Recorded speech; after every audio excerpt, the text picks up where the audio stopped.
December 1987, in the rural backroads of Arkansas, a man who had spent his life demanding absolute control over his family finally decided that if he could not own them, no one would. Over the span of a single week, he murdered 16 people, 14 of them his own flesh and blood. The name of that man was Ronald Gene Simmons, and his crime still stands as the worst family massacre in American history. To understand what happened in that final week, you have to understand who he was long before the first shot was fired.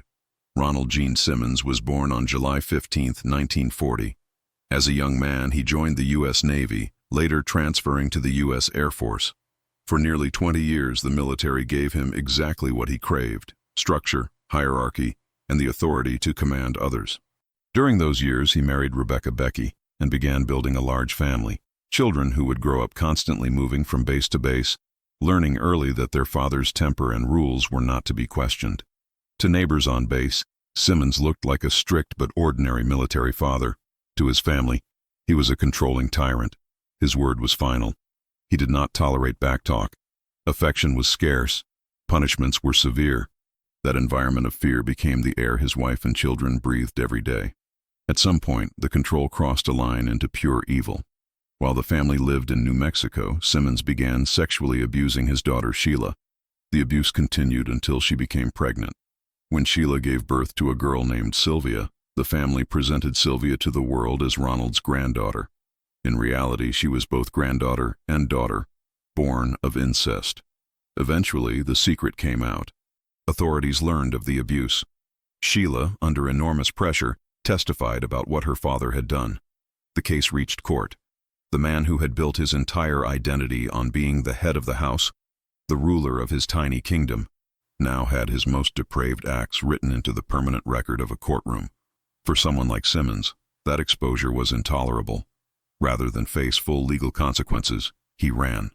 In the mid-1970s, as the accusations closed in, he gathered his family and fled New Mexico, seeking a place where the outside world could not reach him so easily.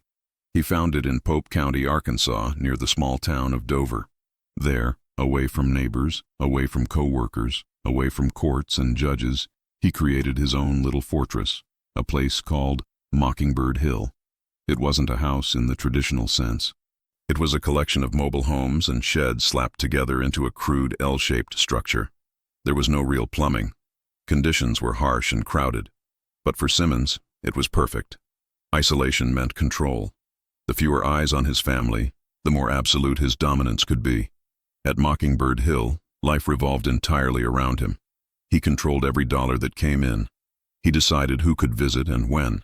He regulated the mail, the phone, and access to transportation. The children were largely cut off from the outside world.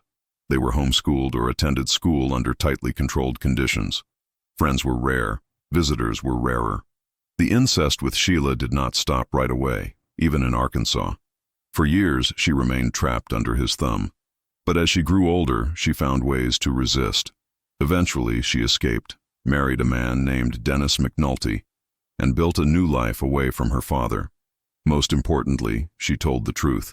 In legal proceedings, she laid out what he had done to her and acknowledged that Sylvia, the girl she presented as her younger sister, was actually her daughter, and his.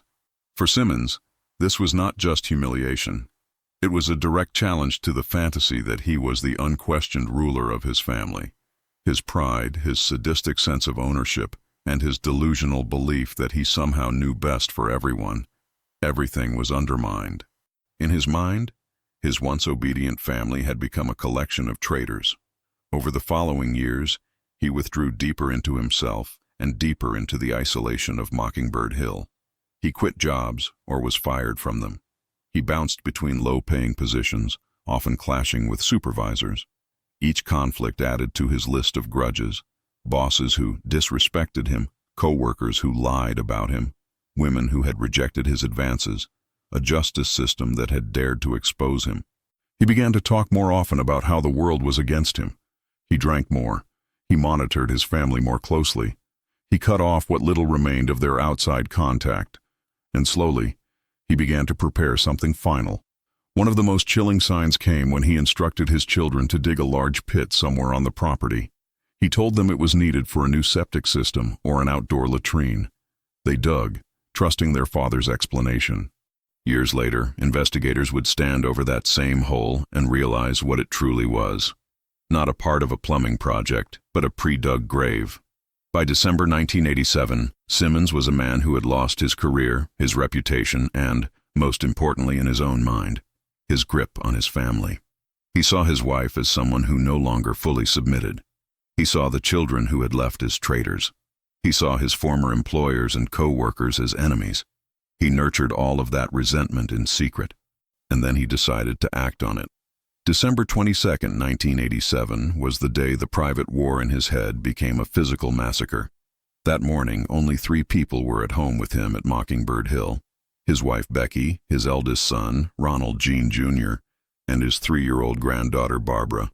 No one outside the property would hear an argument or a shout. No one would see any warning sign. What we know is clinical and brutal. At some point that morning, Simmons picked up a .22 caliber handgun and shot Becky at close range. He then did the same to Gene Jr.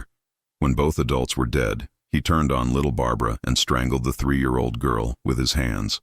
The man who had fathered and grandfathered this family had wiped out 3 generations in a matter of minutes. He did not bury them in a cemetery.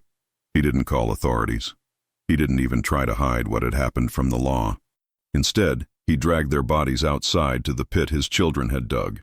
One by one, he lowered Becky, Gene Jr., and Barbara into the ground and covered them with junk: old tires, scrap metal, trash. He was not hiding a crime so much as erasing the existence of people he now considered disposable. The horror deepened when the other children came home. Later that day, 4 younger Simmons children returned from school. They were teenagers and grade schoolers: Loretta, 17, Eddy, 14, Marianne, 11, and 8-year-old Becky. They walked into the familiar yard and the familiar building of Mockingbird Hill, likely noticing nothing unusual at first. The man they called Dad was there. The house was still standing. The yard looked the same. They didn't know that their mother, brother, and niece were already buried in the dirt a few meters away. Simmons greeted them calmly.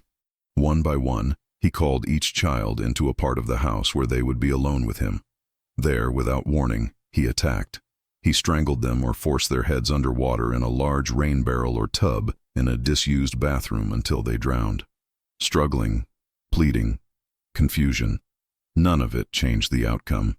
Each child died at the hands of the man who had raised them. After each killing, he carried the body outside and added it to the grave. By the time darkness fell on December 22nd, 7 members of his immediate household were dead and buried on the property. And what did he do that night? He stayed. There was no panicked flight, no suicide attempt, no dramatic confession. Instead, Simmons spent the next few days on that same property, living among the traces of the life he had just obliterated. He drank. He watched television. He moved through rooms that still held the belongings and clothing of the people who had been there just days before. It was Christmas week in America.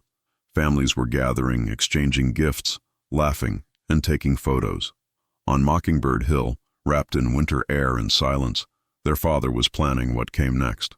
Because as horrific as the slaughter of 7 family members was, in his mind, his work was not finished. Not all of the people he felt had betrayed him were dead yet. On December 26th, he waited for visitors. First to arrive were his son William "Billy" Simmons II, Billy's wife Renata, and their young child. They had traveled to see family after Christmas, likely expecting a simple holiday visit. Food, conversation, presents. The setting at Mockingbird Hill may have looked rough, but it was still home. As they came inside, Simmons acted as though he was just welcoming them. At some point, he separated them. Then the pattern repeated. He shot Billy. He shot Renata. He strangled their child. He placed the adults' bodies inside and put the child's body in the trunk of a car parked on the property, as if tucking away a piece of evidence he didn't care if he ever saw again. Not long after, another set of tires hit the dirt road. This time it was Sheila, the daughter who had dared to break away and expose him, pulling up with her husband, Dennis McNulty, and their 2 children, Sylvia and baby Michael. For the rest of the world, Sylvia was his granddaughter.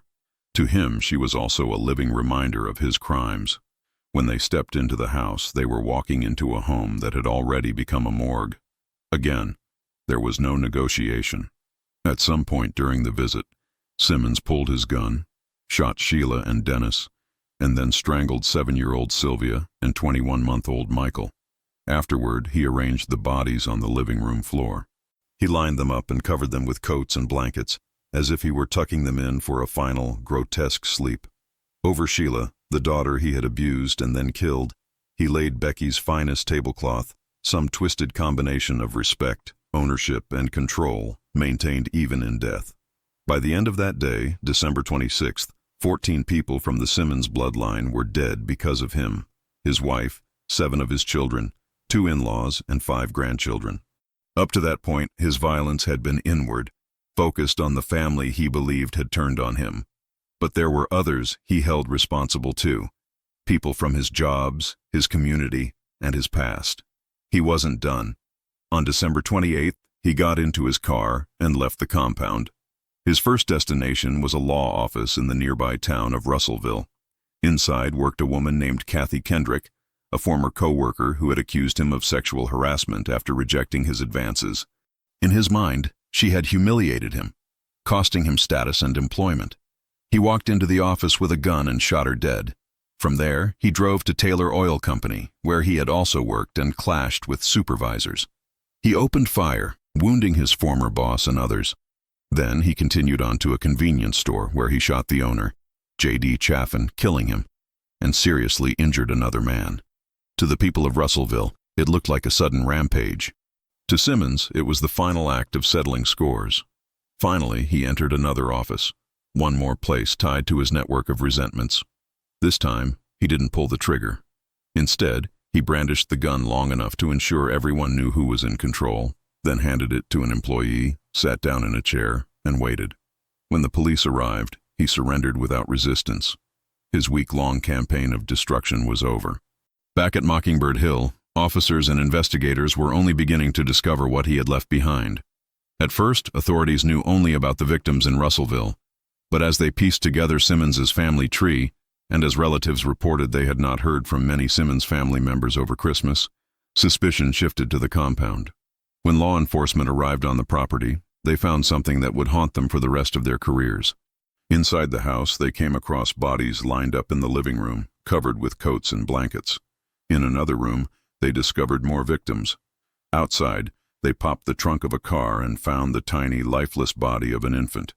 Then they turned their attention to the yard, to the strange pit that looked out of place. When they began to dig, the pieces of the first massacre emerged: Becky, Gene Jr., little Barbara, and the 4 school-aged children who had come home on December 22nd. Dirt and junk had not erased what he'd done. It had only delayed the moment when the world would see it. The state of Arkansas now faced a crime unlike anything in its history. 16 victims in total, 14 from one family. A man who had, with deliberation and planning, exterminated his own bloodline and then turned his gun on the community around him. In court, the case was not complicated. Simmons did not deny the killings. There was no question of mistaken identity. There was no elaborate theory about another culprit. The only real question was what to do with him. Prosecutors charged him with multiple counts of capital murder.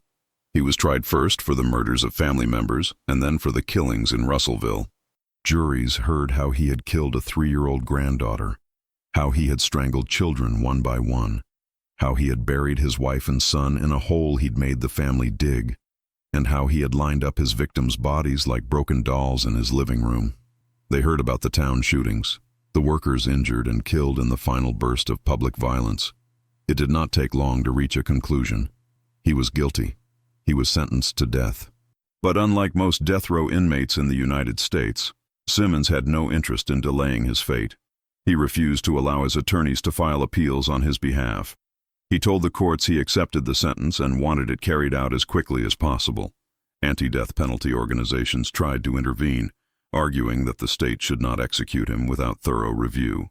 Yet higher courts ultimately ruled that he was mentally competent to waive his appeals, and that a competent person had the right to walk toward the death chamber. On June 25, 1990, in the Arkansas State Prison at Varner, Ronald Gene Simmons was executed by lethal injection. Witnesses described him as largely expressionless. The man who had slaughtered 16 people, including 14 members of his own family, met his end quietly, without dramatic last words or visible remorse.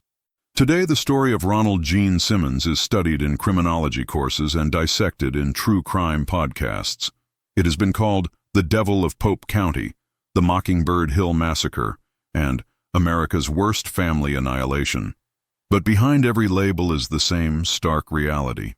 A man who believed he owned his family, who treated them as property, and who chose to destroy them rather than let them live beyond his control. It is not a story about a haunted house or a supernatural curse or a mysterious intruder in the night. It is something much more frightening. The story of how the greatest danger to a family can sometimes come from the person who claims to love them most.